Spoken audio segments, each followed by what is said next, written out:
ಗೃಹಲಕ್ಷ್ಮಿಗೆ ಬರ್ತಾ ಇದೆ ಹೊಸ ಆಪ್.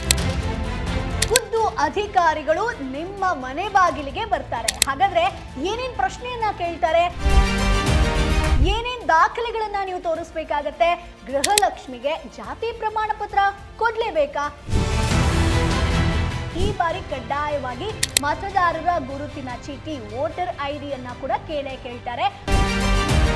ಯಾವಾಗ ಅರ್ಜಿ ಸಲ್ಲಿಕೆ ಶುರುವಾಗುತ್ತೆ, ಈ ಬಾರಿ ಯಾರಿಗೆಲ್ಲ ಅವಕಾಶ ಇದೆ, ಇವೆಲ್ಲದರ ಬಗ್ಗೆ ಕಂಪ್ಲೀಟ್ ಮಾಹಿತಿಯನ್ನ ಈ ವಿಡಿಯೋದಲ್ಲಿ ತಿಳಿಸ್ಕೊಡ್ತೀನಿ. ಗೃಹಲಕ್ಷ್ಮಿಗೆ ಸಂಬಂಧಪಟ್ಟಂತ ಲೇಟೆಸ್ಟ್ ಅಪ್ಡೇಟ್ ಇದು. ಸೊ ಹಾಗಾಗಿ ವಿಡಿಯೋವನ್ನ ಕೊನೆ ತನಕ ಮಿಸ್ ಮಾಡದೆ ನೋಡಿ. ಹಾಯ್ ಹಲೋ ನಮಸ್ಕಾರ, ವೆಲ್ಕಮ್ ಟು ಬಾಸ್ವಾಲಾ ಯೂಟ್ಯೂಬ್ ಚಾನೆಲ್. ನಾನು ಚೈತ್ರ. ನೀವಿನ್ನು ನಮ್ಮ ಚಾನೆಲ್ ಅನ್ನ ಸಬ್ಸ್ಕ್ರೈಬ್ ಮಾಡಿಲ್ಲ ಅಂತಂದ್ರೆ ಈಗಲೇ ಸಬ್ಸ್ಕ್ರೈಬ್ ಮಾಡಿ. ಈ ರೀತಿಯಾದಂತಹ ಸಾಕಷ್ಟು ಅಪ್ಡೇಟ್ಸ್ ಆಗಿರ್ಬೋದು ಎಲ್ಲವೂ ಕೂಡ ನಿಮಗೆ ಸಿಗಬೇಕು ಅಂತಂದ್ರೆ ನಮ್ಮ ಒಂದು ಚಾನೆಲ್ನ ಈ ಕೂಡಲೇ ಸಬ್ಸ್ಕ್ರೈಬ್ ಮಾಡಿ. ಗೃಹಲಕ್ಷ್ಮಿ ಯೋಜನೆ ಫಲಾನುಭವಿಗಳ ಮರುಪರಿಶೀಲನೆಗೆ ಸರ್ಕಾರ ಈಗ ಮುಂದಾಗಿದೆ. ಅಂಗನವಾಡಿ ಕಾರ್ಯಕರ್ತೆಯರು ನಿಮ್ಮ ಮನೆ ಬಾಗಿಲಿಗೆ ಒಂದು ಮೊಬೈಲ್ ಆಪ್ ಮೂಲಕ ಕಂಪ್ಲೀಟ್ ಮಾಹಿತಿಯನ್ನ ಪಡ್ಕೊಳ್ತಾರೆ. ಹಾಗಾದ್ರೆ ಆ ಹೊಸ ಆಪ್ ಯಾವುದು? ರಾಜ್ಯ ಸರ್ಕಾರದ ಮಹತ್ವಾಕಾಂಕ್ಷಿ ಯೋಜನೆಗಳಲ್ಲಿ ಗೃಹಲಕ್ಷ್ಮಿ ಕೂಡ ಒಂದು. ಇದೀಗ ಸಾಕಷ್ಟು ಗೃಹ ಜ್ಯೋತಿ ಆಗಿರ್ಬೋದು ಎಲ್ಲರ ಬಗ್ಗೆ ಒಂದಷ್ಟು ಪರಿಷ್ಕರಣೆ ನಡೀತಾ ಇದೆ. ಈಗ ಗೃಹಲಕ್ಷ್ಮಿಗೂ ಕೂಡ ಪರಿಷ್ಕರಣೆ ನಡೀತಾ ಇದೆ. ಪ್ರತಿ ತಿಂಗಳು ಯಜಮಾನಿಗೆ 2,000 ಏನ್ ಬರ್ತಾ ಆ ಒಂದು ಯೋಜನೆಯಲ್ಲಿ ಕೆಲವು ಲೋಪದೋಷಗಳು ಕಂಡು ಬಂದಂತಹ ಹಿನ್ನೆಲೆಯಲ್ಲಿ ರಾಜ್ಯ ಸರ್ಕಾರ ಫಲಾನುಭವಿಗಳ ಮರುಪರಿಶೀಲನೆಗೆ ಅಂದ್ರೆ ಬೆನಿಫಿಷರಿ ವೆರಿಫಿಕೇಶನ್ಗೆ ಈಗ ಮುಂದಾಗಿರುವಂತದ್ದು ಸ್ನೇಹಿತರೆ. ಸೊ ಅರ್ಹ ಮಹಿಳೆಯರಿಗೆ ಮಾತ್ರ ಈ ಒಂದು ಯೋಜನೆಯ ಲಾಭ ಸಿಗಬೇಕು ಅನ್ನುವಂತ ಉದ್ದೇಶದಿಂದ ಮಹಿಳಾ ಹಾಗೆ ಮಕ್ಕಳ ಅಭಿವೃದ್ಧಿ ಇಲಾಖೆಯ ಹೊಸ ಮೊಬೈಲ್ ಆಪ್ ಮೂಲಕ ಮನೆ ಬಾಗಿಲಲ್ಲೇ ಕಂಪ್ಲೀಟ್ ಪರಿಶೀಲನೆ ಅಂದ್ರೆ ಕಂಪ್ಲೀಟ್ ಚೆಕಿಂಗ್ ಪ್ರೊಸೆಸ್ ನಡೆಯುತ್ತೆ. ಸೊ ನೀವು ಕೇಳ್ಬೋದು, ಯಾಕೆ ಮೇಡಮ್ ಆನ್ಲೈನ್ ಅಲ್ಲಿ ನಮಗೆ ಸಬ್ಮಿಟ್ ಮಾಡಕ್ಕಾಗಲ್ವಾ, ಯಾಕೆ ಅಧಿಕಾರಿಗಳೇ ಮನೆಗೆ ಬರ್ತಾರೆ ಅಂತ ಹೇಳ್ಕೊಂಡು? ಸೊ ಎಲ್ಲರೂ ಕೂಡ ಎಜುಕೇಟೆಡ್ ಆಗಿರೋದಕ್ಕೆ ಸಾಧ್ಯ ಇಲ್ಲ. ಸೊ ಈ ಒಂದು ಹೊಸ ಪ್ರಕ್ರಿಯೆಯಿಂದ ಅನಕ್ಷರಸ್ಥ ಅಥವಾ ತಾಂತ್ರಿಕ ಜ್ಞಾನ ಇಲ್ಲದಂತ ಬಡ ಮಹಿಳೆಯರಿಗೆ ಯಾವುದೇ ಸಮಸ್ಯೆ ಆಗಬಾರ್ದು ಅನ್ನುವಂತ ನಿಟ್ಟಿನಲ್ಲಿ ಸರ್ಕಾರ ಅಂಗನವಾಡಿ ಕಾರ್ಯಕರ್ತೆಯರ ನೆರವನ್ನ ಪಡೀತಾ ಇದೆ. ಸೊ ಇನ್ನು 2 ರಿಂದ 3 ದಿನಗಳಲ್ಲಿ ಅಥವಾ 1 ವಾರದಲ್ಲಿ ಕಂಪ್ಲೀಟ್ ಮಾರ್ಗಸೂಚಿ ಪ್ರಕಟ ಆಗುತ್ತೆ ಸ್ನೇಹಿತರೆ. ಆ ನಂತರ ಅಂಗನವಾಡಿ ಕಾರ್ಯಕರ್ತರು ಸೊ ತಮ್ಮ ಒಂದು ಮೊಬೈಲ್ ನಲ್ಲಿ ಇನ್ಸ್ಟಾಲ್ ಮಾಡಲಾದಂತ ಒಂದು ಹೊಸ ಆಪ್ ಮೂಲಕ ನೇರವಾಗಿ ನಿಮ್ಮ ಮನೆಗೆ ಬರ್ತಾರೆ. ಒಂದಷ್ಟು ಪ್ರಶ್ನೆಗಳನ್ನ ಕೇಳ್ತಾರೆ.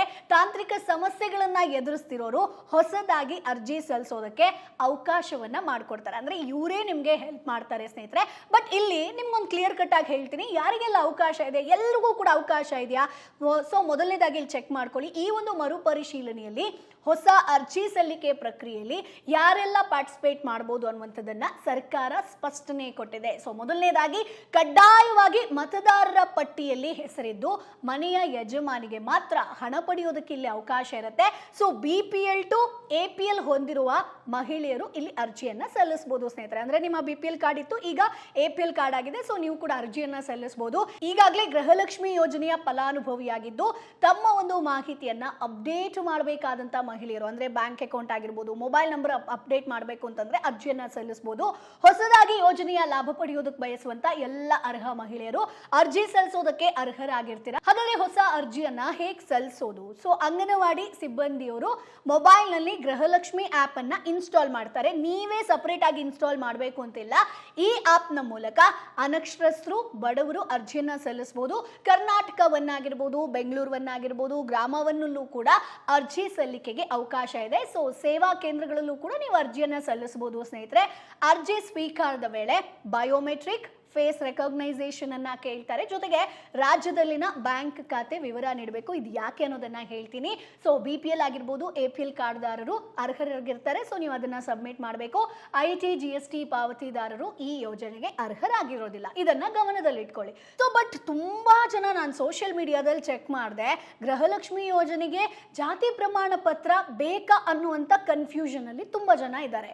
ಸೊ ಹೆಸರಾಗಿರ್ಬೋದು, ವಿಳಾಸ ಆಗಿರ್ಬೋದು, ಆಧಾರ್ ಸಂಖ್ಯೆ ಸೇರಿ ಹಿಂದಿದ್ದ ಅರ್ಜಿಯಲ್ಲಿನ ಅಂಶಗಳನ್ನೇ ಕಂಟಿನ್ಯೂ ಮಾಡಿದ್ದಾರೆ. ಸೊ ಕರ್ನಾಟಕದಲ್ಲಿರುವಂತಹ ಬ್ಯಾಂಕ್ ಖಾತೆ ಮಾಹಿತಿ ಕಡ್ಡಾಯ ಆಗಿರುತ್ತೆ. ಸೊ ಜಾತಿ ಪ್ರಮಾಣ ಪತ್ರ ನೀಡದಿದ್ದಲ್ಲಿ ಸ್ವಯಂ ಘೋಷಣೆಯನ್ನ ಮಾಡ್ಕೊಳ್ಬೇಕು. ಸೊ ಈಗಾಗಲೇ ಯೋಜನೆಯ ಪ್ರಯೋಜನವನ್ನ ಪಡೆಯುತ್ತಿರುವಂತಹ ಮಹಿಳೆಯರು, ಹೊಸದಾಗಿ ಸೇರ್ಪಡೆ ಬಯಸೋರು, BPL ಅಥವಾ APL ಕಾರ್ಡ್ ಹೊಂದಿರೋರು ಅರ್ಜಿಯನ್ನ ಸಲ್ಲಿಸಬಹುದು ಸ್ನೇಹಿತರೆ. ಬಟ್ ಇಲ್ಲಿ ಮೃತರ ಹೆಸರಿನಲ್ಲಿ ಅರ್ಜಿ ಸಲ್ಲಿಸೋದಕ್ಕೆ ಅವಕಾಶ ಇಲ್ಲ. ಸೊ ಹಾಗಾಗಿ ಜಾತಿ ಪ್ರಮಾಣ ಪತ್ರ ಬೇಕಾ ಅನ್ನುವಂಥದ್ದು ಸಾಕಷ್ಟು ಜನರಿಗೆ ಕನ್ಫ್ಯೂಷನ್ ಇದೆ.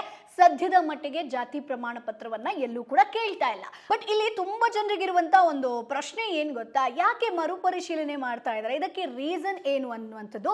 ಇದೆಲ್ಲದಕ್ಕೂ ಕಾರಣ CAG ರಿಪೋರ್ಟ್ ಅಂದ್ರೆ ಭಾರತದ ಮಹಾಲೆಕ್ಕ ಪರಿಶೋಧಕ ಹಾಗೆ ನಿಯಂತ್ರಕ ಅಂದ್ರೆ CAG ವರದಿ ಪ್ರಕಾರ ಗೃಹಲಕ್ಷ್ಮಿ ಯೋಜನೆಯ ಹಣ ವಿತರಣೆಯಲ್ಲಿ ಒಂದಷ್ಟು ಗೊಂದಲಗಳು ಪತ್ತೆಯಾಗಿದೆ.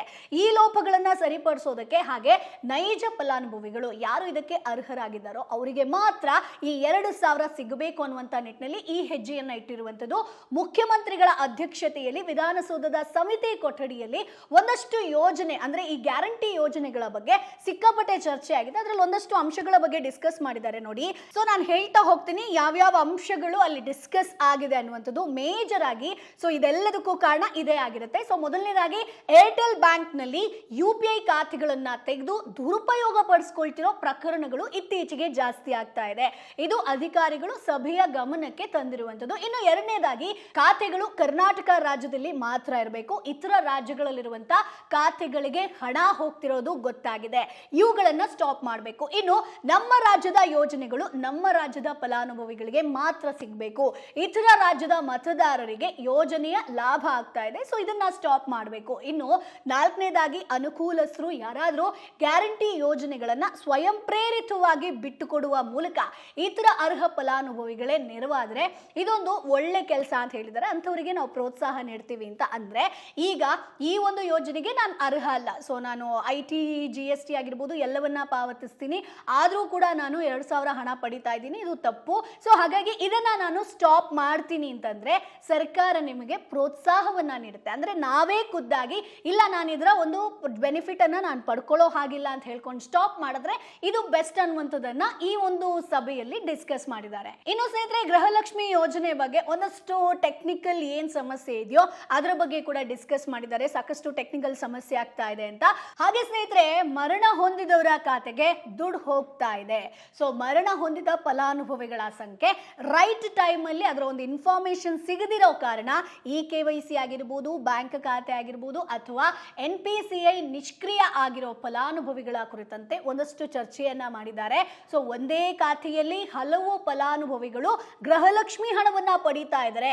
ಸೊ 3 ಲಕ್ಷ ಕಂತುಗಳಲ್ಲಿ ಒಟ್ಟು 60 ಕೋಟಿ ರೂಪಾಯಿ ಹಣ ಹೋಗಿದೆ ಅನ್ನೋದ್ರ ಬಗ್ಗೆ. ಇದು 1-2 ಲಕ್ಷ ಅಲ್ಲ, ಸಾಕಷ್ಟು ದುಡ್ಡು ಈ ರೀತಿಯಾಗಿ ವೇಸ್ಟ್ ಆಗಿದೆ ಅನ್ನೋದ್ರ ಬಗ್ಗೆ. ಇನ್ನು ಒಬ್ಬರೇ ಹಲವು ಖಾತೆಗಳನ್ನ ನೋಂದಾಯಿಸಿರೋದನ್ನ AG ವರದಿಯಲ್ಲೂ ಕೂಡ ಉಲ್ಲೇಖ ಮಾಡಿದ್ದಾರೆ. ಸೊ ಇದನ್ನ ಕೂಡ ಸ್ಟಾಪ್ ಮಾಡಬೇಕು ಅನ್ನುವಂಥದ್ದು ಈಗ ಚರ್ಚೆ ಆಗಿರುವಂಥದ್ದು. ಸೊ ಇದೆಲ್ಲದಕ್ಕೂ ಕೂಡ ಈ ಗೃಹಲಕ್ಷ್ಮಿ ಹೊಸ ಆಪ್ ಬಂದಿದೆ.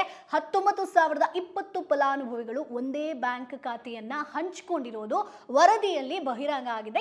ಕೆಲವರ ಬ್ಯಾಂಕ್ ಖಾತೆ ವಿವರಗಳು ಡೇಟಾ ಬೇಸ್ ನಲ್ಲಿ ಇಲ್ಲದಿದ್ರೂ ಕೂಡ ಕೋಟ್ಯಾಂತರ ರೂಪಾಯಿ ಪಾವತಿ ಆಗಿದೆ ಅನ್ನುವಂತ ವಿಚಾರ ಕೂಡ ಬೆಳಕಿಗೆ ಬಂದಿದೆ. ಅಂದ್ರೆ ಅವರು ರಿಜಿಸ್ಟರ್ ಆಗಿಲ್ಲ ಆದ್ರೂ ಕೂಡ ದುಡ್ಡು ಹೋಗ್ತಾ ಇದೆ. ಅಂಡ್ ಇಲ್ಲಿ ಇನ್ನೊಂದ್ರ ಬಗ್ಗೆ ಕೂಡ ಚರ್ಚೆ ಆಗಿರುವಂತದ್ದು ಸ್ನೇಹಿತರೆ, ಅಂದ್ರೆ ಈಗ ನಾನು ಏನ್ ಹೇಳಿದೆ, ಬ್ಯಾಂಕ್ ಖಾತೆ ಬದಲಾವಣೆ ಆಗಿರ್ಬೋದು ಅಥವಾ ಒಂದೇ ಖಾತೆಯ ಬಳಕೆ ಇಲ್ಲಿ ವಂಚನೆ ಅಲ್ಲ, ಬದಲಾಗಿ ಏನಾಗಿದೆ ಅಂತಂದ್ರೆ ಸಾಲದ ಒಂದು ಕಡಿತದಿಂದ ತಪ್ಪಿಸ್ಕೊಳ್ಳೋದಕ್ಕೆ ಅಥವಾ ಪತಿಯಿಂದ ಹಣವನ್ನ ರಕ್ಷಿಸಿಕೊಳ್ಳೋದಕ್ಕೆ ಮಹಿಳೆಯರು ಮಾಡುವಂತ ಸಾಮಾನ್ಯ ತಂತ್ರ ಇದು. ಸೊ ಇಲಾಖೆಯ ಅಧಿಕಾರಿಗಳು ಇದರ ಬಗ್ಗೆ ಕೂಡ ಸ್ಪಷ್ಟನೆಯನ್ನ ಕೊಟ್ಟಿದ್ದಾರೆ. ಸೊ ಬಟ್ ಇದರಲ್ಲಿ ತಪ್ಪಿಲ್ಲ, ಆದ್ರೆ ಇದನ್ನ ಸರಿಪಡಿಸಬೇಕು ಅನ್ನುವಂಥದ್ದು ಅಧಿಕಾರಿಗಳು ಈಗ ಸ್ಪಷ್ಟನೆಯನ್ನ ಕೊಟ್ಟಿರುವಂಥದ್ದು. ಸೊ ಹಾಗಾದ್ರೆ ಹೊಸ ಪರಿಶೀಲನಾ ಪ್ರಕ್ರಿಯೆ ಹೇಗೆ ನಡೆಯುತ್ತೆ? ಸಂಪೂರ್ಣವಾಗಿ ತಂತ್ರಜ್ಞಾನ ಆಧಾರಿತವಾಗಿರುತ್ತೆ. ಇದು ಮಹಿಳಾ ಹಾಗೆ ಮಕ್ಕಳ ಅಭಿವೃದ್ಧಿ ಇಲಾಖೆ, ಗ್ರಾಮೀಣಾಭಿವೃದ್ಧಿ ಇಲಾಖೆ ಹಾಗೆ ಗ್ರೇಟರ್ ಬೆಂಗಳೂರು ಪ್ರಾಧಿಕಾರ ಜಂಟಿಯಾಗಿ ಕಾರ್ಯಾಚರಣೆ ನಡೆಸುತ್ತೆ. ಇದಕ್ಕಾಗಿ ವಿಶೇಷವಾಗಿ ಒಂದು ಮೊಬೈಲ್ ಅಪ್ಲಿಕೇಶನ್ ಕೂಡ ನಿಮಗಿನ್ನು ಶುರುವಾಗುತ್ತೆ. ಮನೆ ಮನೆಗೆ ತೆರಳಿ ಮಾಹಿತಿಯನ್ನ ಕಲೆಕ್ಟ್ ಮಾಡ್ತಾರೆ. ಸೊ ಹಾಗಾದ್ರೆ ಅಧಿಕಾರಿಗಳು ಬಂದಾಗ ನಿಮ್ಮ ಹತ್ರ ಏನೇನ್ ಡಾಕ್ಯುಮೆಂಟ್ಸ್ ಇರಬೇಕು ಅದನ್ನ ಕ್ವಿಕ್ ಆಗಿ ಹೇಳ್ತೀನಿ, ರೆಡಿ ಮಾಡಿಟ್ಕೊಳ್ಳಿ. ಈ ಒಂದು ಪ್ರಕ್ರಿಯೆಯಲ್ಲಿ ಗೃಹಲಕ್ಷ್ಮಿ ID ಕೇಳ್ತಾರೆ, ಪಡಿತರ ಚೀಟಿ ಕೇಳ್ತಾರೆ, ಜೊತೆಗೆ ಪತಿಯ ಹೆಸರನ್ನ ಕೇಳ್ತಾರೆ. ಈ ಬಾರಿ ಕಡ್ಡಾಯವಾಗಿ ಮತದಾರರ ಗುರುತಿನ ಚೀಟಿ ವೋಟರ್ ID ಅನ್ನ ಕೂಡ ಕೇಳ್ತಾರೆ. ಮತದಾರರ ಪಟ್ಟಿ ಪ್ರತಿ ವರ್ಷ ಅಪ್ಡೇಟ್ ಆಗೋದ್ರಿಂದ ಹೆಚ್ಚು ನಿಖರವಾದಂತ ಮಾಹಿತಿಯನ್ನ ಪಡಿಬಹುದು ಸ್ನೇಹಿತರೆ. ಸೊ ಹಾಗಾಗಿ ಸಾಕಷ್ಟು ಡಾಕ್ಯುಮೆಂಟ್ಸ್ ಅನ್ನ ಕೇಳುವಂತ ಸಾಧ್ಯತೆ ಇದೆ. ಬಟ್ ಇಲ್ಲಿ ಈ ವಿಡಿಯೋದಲ್ಲಿ ಇನ್ನೊಂದು ಕ್ಲಾರಿಫಿಕೇಶನ್ ಕೊಡ್ತೀನಿ. ಏರ್ಟೆಲ್ ಸಿಮ್ ಇದ್ರೆ ಗೃಹಲಕ್ಷ್ಮಿ ಯೋಜನೆ 2,000 ರೂಪಾಯಿ ಬರಲ್ವಾ? ಏರ್ಟೆಲ್ ಮೊಬೈಲ್ ಸಿಮ್ ಬಳಕೆ ಮಾಡುವಂತ ಗೃಹಲಕ್ಷ್ಮಿ ಯೋಜನೆ ಫಲಾನುಭವಿಯ 2,000 ರೂಪಾಯಿ ಕಳವಾಗ್ತಿರುವಂತ ಪ್ರಕರಣಗಳು ಬೆಳಕಿಗೆ ಬಂದಿದೆ. ಸೊ ಹಾಗಾಗಿ ಸೋಷಿಯಲ್ ಮೀಡಿಯಾದಲ್ಲಿ ಇದರ ಬಗ್ಗೆ ಸಿಕ್ಕಾಪಟ್ಟೆ ಚರ್ಚೆ ಆಗ್ತಾ ಇದೆ ಸ್ನೇಹಿತರೆ.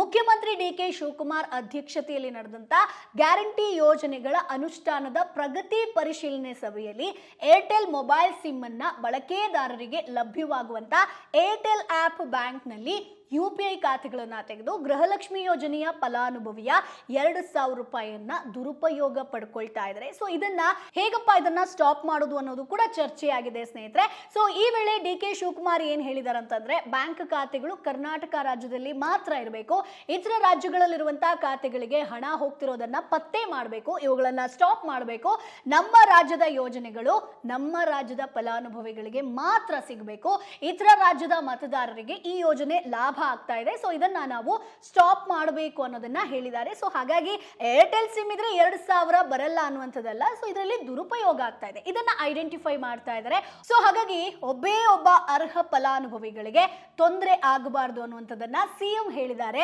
ಅನರ್ಹ ಫಲಾನುಭವಿಗಳು ಯೋಜನೆಯ ದುರುಪಯೋಗಕ್ಕೆ ಮಾತ್ರ ನಾವು ಬ್ರೇಕ್ ಹಾಕ್ತಾ ಇದೀವಿ. ಸೊ ಹಲವು ಫಲಾನುಭವಿಗಳು ಬ್ಯಾಂಕ್ ಸಾಲ ಪಡೆದಿರ್ತಾರೆ, ಸಾಲದ ಖಾತೆಗೆ ಗೃಹಲಕ್ಷ್ಮಿ ಹಣ ಹೋದ ತಕ್ಷಣ ಆ ಹಣ ಸಾಲದ ಮೊತ್ತಕ್ಕೆ ಜಮೆ ಆಗಿಬಿಡುತ್ತೆ. ಆದ್ರಿಂದ ಅಂತಹ ಫಲಾನುಭವಿಗಳು ಖಾತೆಯನ್ನ ಬದಲಾಯಿಸಿರ್ತಾರೆ. ಸೊ ಇಂತಹ ಫಲಾನುಭವಿಗಳಿಗೆ ತೊಂದರೆ ಆಗಬಾರದು. ಗೃಹ ಜ್ಯೋತಿ ಅಥವಾ ಗೃಹಲಕ್ಷ್ಮಿ ಗ್ಯಾರಂಟಿ ಯೋಜನೆ ಜಾರಿ ಆಗುವಾಗ ಹೆಚ್ಚಿನ ದುರುಪಯೋಗ ಆಗದ ಹಾಗೆ ಎಚ್ಚರಿಕೆಯನ್ನ ವಹಿಸಿದ್ವಿ. ಸೊ ಹಾಗಾಗಿ ಈ ಯೋಜನೆಗಳಲ್ಲೂ ಕೂಡ ನಾವು ಆ ಒಂದು ಕ್ರಮವನ್ನ ಅನುಸರಿಸ್ತಾ ಇದ್ದೀವಿ ಅನ್ನುವಂಥದ್ದನ್ನ ಖುದ್ದು ಸಿಎಂ ಅವರು ಹೇಳಿರುವಂಥದ್ದು.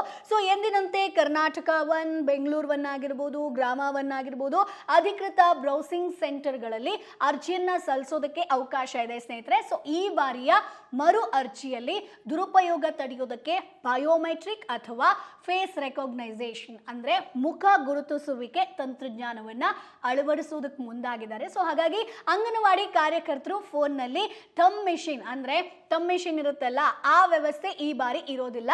ಸೊ ಒಟ್ನಲ್ಲಿ ನೈಜ ಗೃಹಲಕ್ಷ್ಮಿಯರಿಗೆ ಯಾವುದೇ ಅನ್ಯಾಯ ಆಗದಂತೆ ನೋಡ್ಕೊಳ್ಳೋದಕ್ಕೆ, ಯೋಜನೆಯ ದುರುಪಯೋಗವನ್ನ ಸ್ಟಾಪ್ ಮಾಡೋದಕ್ಕೆ ಸರ್ಕಾರ ಈ ಒಂದು ಮಹತ್ವದ ನಿರ್ಧಾರ ಕೈಗೊಂಡಿರುವಂಥದ್ದು. ಸೊ ಎಲ್ಲರೂ ಕೂಡ ಟೆನ್ಷನ್ ಅಲ್ಲಿದ್ದಾರೆ, ಯಾವುದಪ್ಪ ಈ ಹೊಸ ಆ್ಯಪ್, ಇದರಿಂದ ಏನು ಸಮಸ್ಯೆ, ಇನ್ನು ಮುಂದೆ ನಮ್ಗೆ 2,000 ಬರಲ್ವಾ ಅಂತ ಹೇಳ್ಕೊಂಡು ಏನು ಟೆನ್ಷನ್ ಮಾಡಬೇಕು ಅಂತಿಲ್ಲ.